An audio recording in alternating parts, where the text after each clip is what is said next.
Bonjour à tous, voici la vidéo que je vous avais promis concernant la grille de mise en page que je vous ai créée. Alors, dans un premier temps, le plus important, c'est de la sauvegarder, comme majuscule S, de l'enregistrer avec votre nom, de écrire aussi votre série et de destiner où vous voulez qu'elle s'enregistre. Voilà, comme ça vous pouvez commencer directement votre maquette à vous.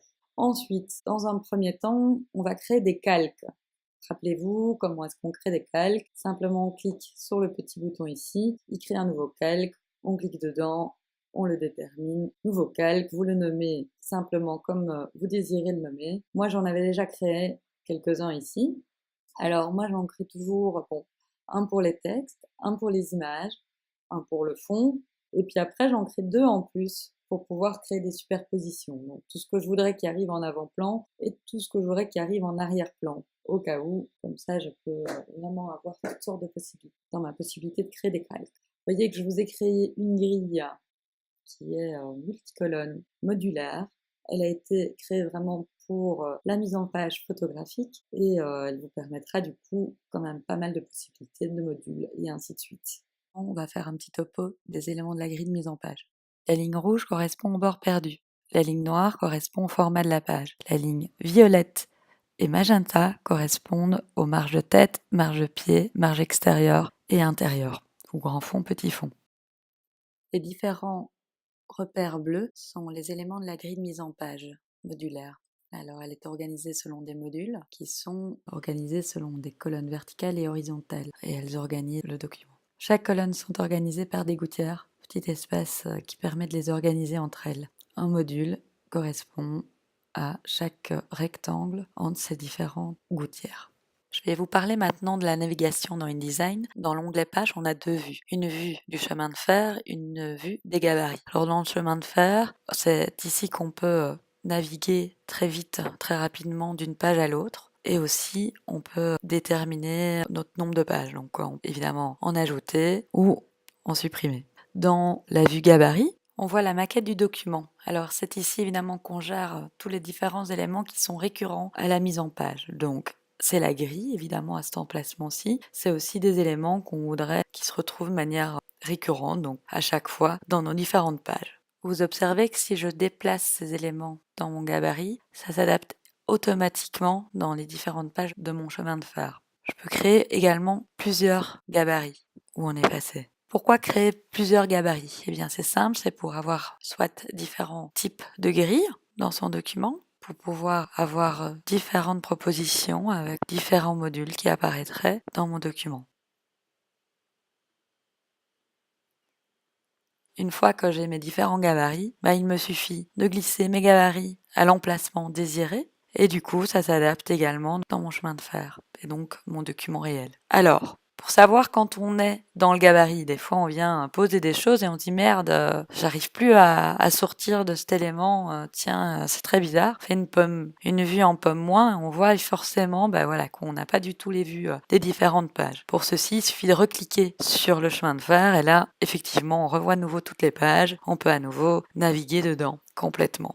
Et ainsi de suite. Si on a envie évidemment de revenir à notre grille d'origine, qu'on se dit mais c'est pas du tout ça que je voulais avec ma page, eh bien rien ne vous empêche d'aller remettre le gabarit à l'emplacement où vous le désirez et du coup de se retrouver votre grille d'origine.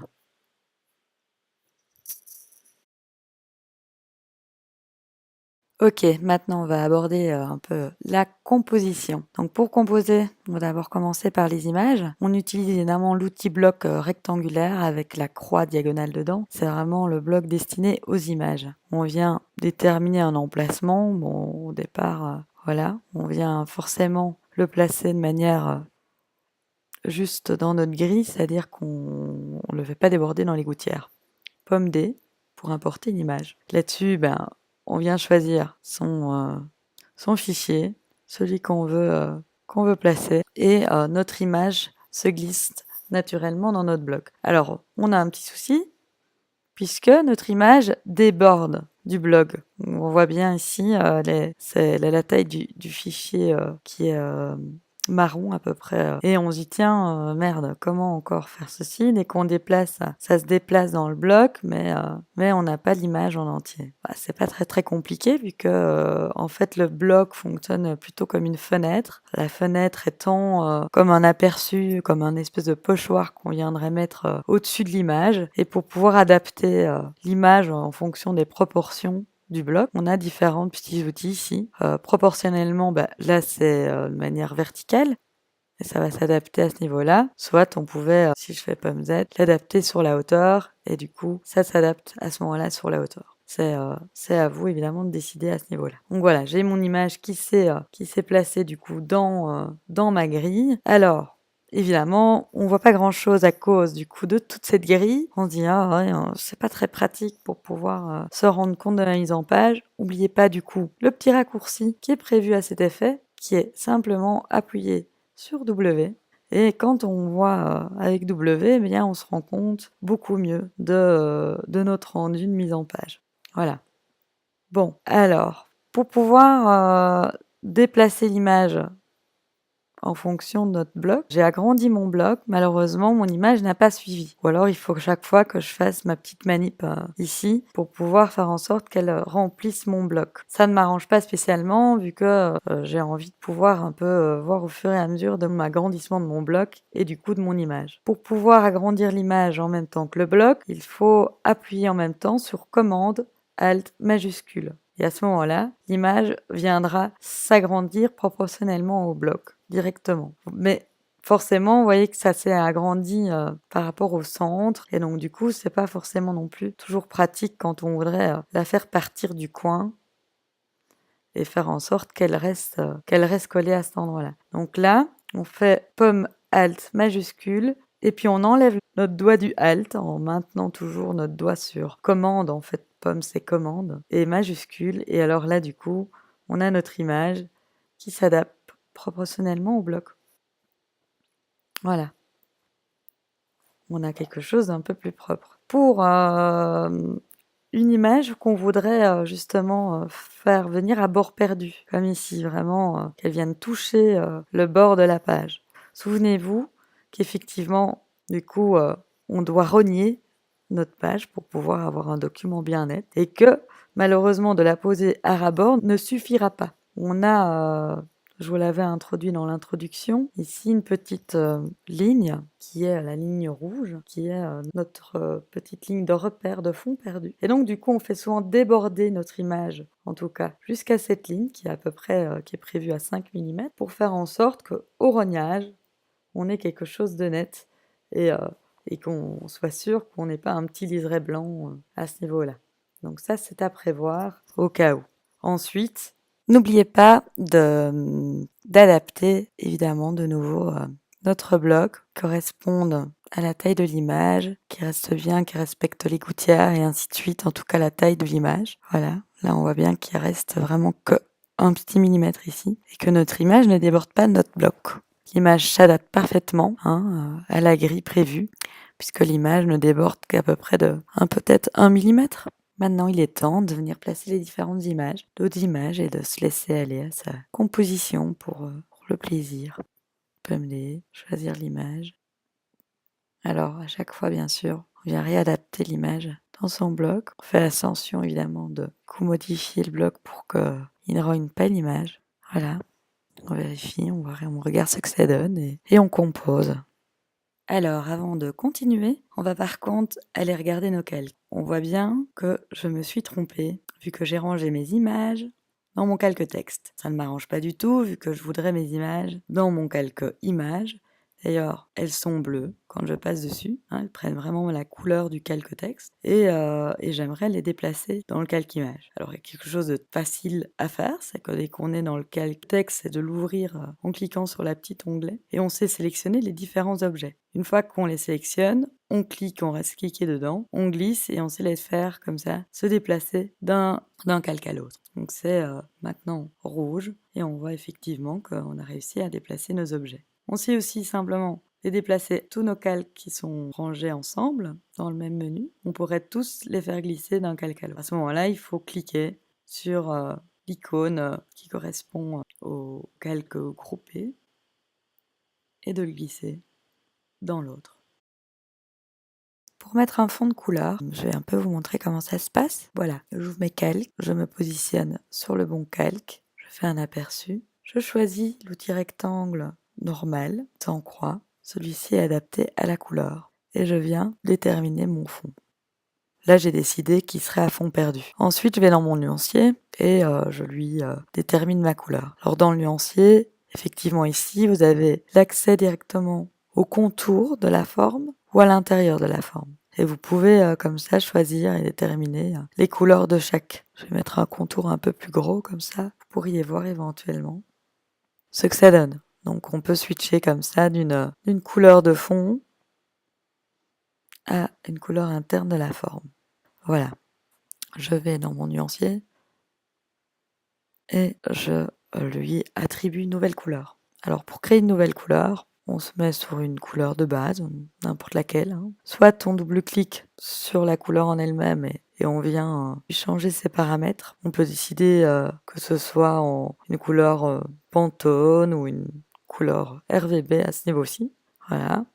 On peut décider d'avoir l'aperçu. Et moi, je vais déterminer que mon noir aurait une petite pointe de cyan pour lui donner encore un peu plus de profondeur. Voilà. On peut également créer une nouvelle couleur en cliquant ici. Alors par défaut, copie la dernière dans la liste. Alors encore une fois, on peut double-cliquer dessus et créer sa couleur. Voilà. J'ai du coup un fond en arrière-plan. Ne pas oublier de le faire déborder jusqu'à la ligne rouge. Donc de le faire déborder au-delà de la ligne noire, au-delà des repères, d'aller vraiment jusqu'au repère du fond perdu. À l'aperçu, vous voyez qu'il devient un peu plus petit, plus étroit, c'est normal, puisqu'il a été rogné, entre guillemets.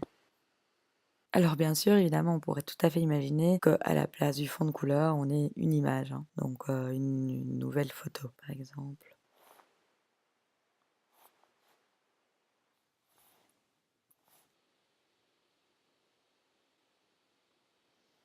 Et voilà ce que ça pourrait donner. Alors, pour aborder les textes maintenant, dans un premier temps, on va d'abord les importer. Pour importer le texte, d'abord, on se met sur le bon calque. On verrouille les autres d'ailleurs. Prendre l'outil texte. On détermine un emplacement. Pour ça, on set évidemment de la grille. Faites attention à ne pas le faire trop proche, évidemment, du bord de la page pour qu'il évite de passer au rognage. En tout cas, si vous voulez garder le texte bien lisible. Ensuite, ouvrez votre texte, affichez-le. Moi, je l'avais déjà préparé dans TextEdit. Vous venez faire pomme C, bien sûr. Prenez votre outil de texte et vous faites pomme V. Voilà. Une fois que le texte est importé, on le voit pas très bien parce qu'il est ton sur ton. Du coup, je vais le mettre en blanc. Alors, pour mettre le texte en blanc, on va dans son nuancier. On choisit le texte, la petite icône T pour le texte. Et notre texte est blanc. Voilà. Alors, j'ai envie de lui donner un peu plus de matière à ce texte. Du coup, dans un premier temps, je vais sélectionner mon premier paragraphe et raccourcir du coup le bloc texte qui va avec. Alors, pour designer un bloc texte, c'est un peu le même principe qu'avec un bloc image.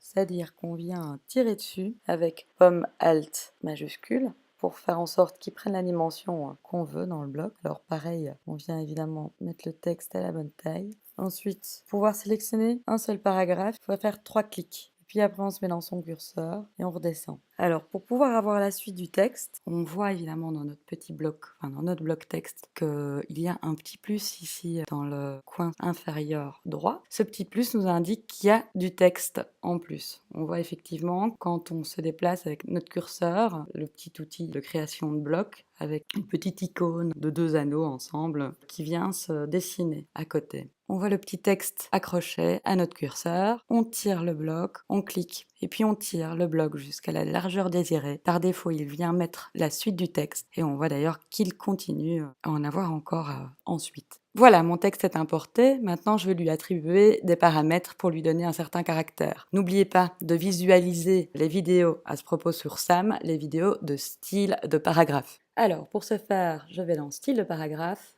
Je vais sur mon texte, je vais dans style de paragraphe, je crée un nouveau style que je vais nommer texte courant. Et je vais alors du coup lui attribuer des paramètres. Voilà, je suis contente, je fais OK, j'ai mon style de paragraphe. Voilà, mes styles de paragraphe sont terminés. J'ai 2 styles de paragraphe, un pour le texte, un pour le chapeau.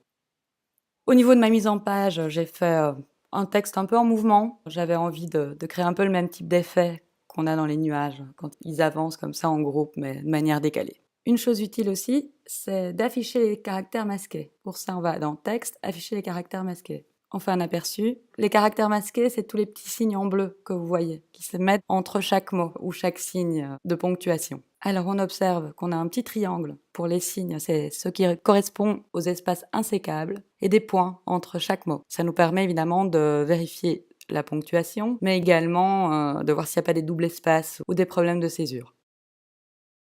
Pour terminer la mise en page de cette double page, j'ai envie de rajouter un élément en arrière-plan, c'est-à-dire qu'il soit devant mon fond, mais derrière l'image. Du coup, je vais sélectionner mon calque, je vais évidemment me positionner sur mon calque arrière-plan, celui que j'avais préparé précédemment. Voilà, j'ai créé mon élément, il est bien rose comme mon calque d'arrière-plan. Du coup, il peut disparaître derrière l'image. Voilà, mon élément est placé.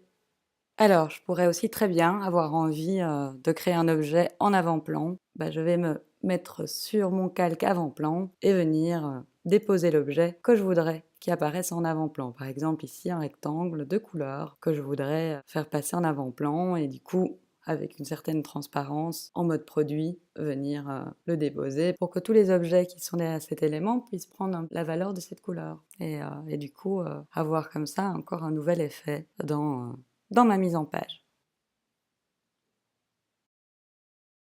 On va observer maintenant ce que la grille. On va vite faire un petit tour de ce que la grille propose comme possibilité de mise en page. Par rapport à la mise en page et la grille, observez effectivement qu'ici la grille permet quand même pas mal de choses. Vous pouvez superposer les images les unes sur les autres et avoir quelque chose d'intéressant au niveau de certains rythmes. Quand vous composez, n'oubliez pas de réfléchir à l'histoire, essayez de raconter quelque chose au niveau des choix des photos. Quand vous faites votre sélection, faites en sorte qu'elles soient intéressantes les unes avec les autres.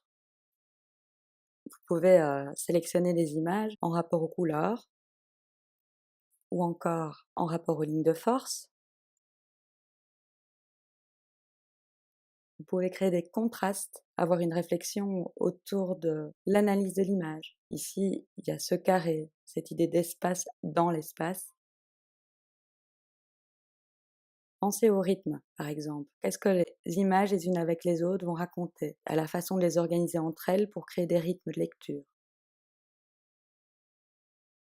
N'ayez pas peur du blanc. Pensez à ce qu'il peut exprimer aussi dans votre composition. Parce qu'il peut apporter comme lecture dans votre composition. Par exemple, ici, cette idée de l'isolement. Voilà, on va aborder un dernier point ensemble. Je vais vous expliquer comment créer des pages plus petites dans la grille de mise en page. J'ai créé 2 nouveaux calques. Un que j'ai nommé masque petite page, un autre que j'ai nommé repère découpe petite page. Alors, c'est assez simple. Dans le premier, je vais étirer les blocs. Un pour la hauteur de ma page. Je vais lui mettre dans mon nuancier une couleur de gris à 33%. Et je vais faire la même chose pour des blocs de manière verticale pour aller raccourcir mes pages. Voilà, maintenant ici on observe que j'ai créé mes masques et on voit bien du coup mes 2 plus petites pages qui correspondent à ma grille de mise en page. Rappelez-vous que j'avais créé un autre calque, un calque que j'avais nommé repère de petites pages, et sur celui-ci, avec l'outil trait, je vais étirer les droites. Alors dans ma fenêtre contour, je vais choisir une épaisseur de 0,25 points. Ça me permettra à la découpe d'avoir un trait relativement fin, c'est-à-dire qui n'est pas plus large que la lame de mon cutter. Alors voilà, sur mon calque repère, j'ai mes 4 repères, donc les 2 verticales, les 2 horizontales, pour la hauteur et la largeur de ma page. Bien évidemment, je ne les fais pas déborder dans mon espace blanc, pour éviter qu'ils soient visibles sur ma page à la découpe. Alors je crée encore 2 autres traits. Pensez à appuyer sur majuscule pour avoir quelque chose de bien droit. Je fais déborder ces traits jusqu'à la ligne de bord perdu, puisqu'à l'impression, j'aurai une surface de page imprimable avec le bord perdu. Ça me permettra d'avoir des traits pour le bas de ma page et pour pouvoir avoir un cul de cutter bien droit. À l'impression, du coup, j'ai une vue avec mes différents traits de coupe, ce qui me permettrait d'avoir une découpe bien droite avec une latte et mon cutter. Un tout dernier point à ne pas oublier avant l'impression, c'est évidemment dans vos calques, de désactiver les masques, hein, surtout qu'ils ne soient pas visibles pour qu'à l'impression, ils ne s'affichent pas. Merci à tous et je vous souhaite de faire un excellent travail.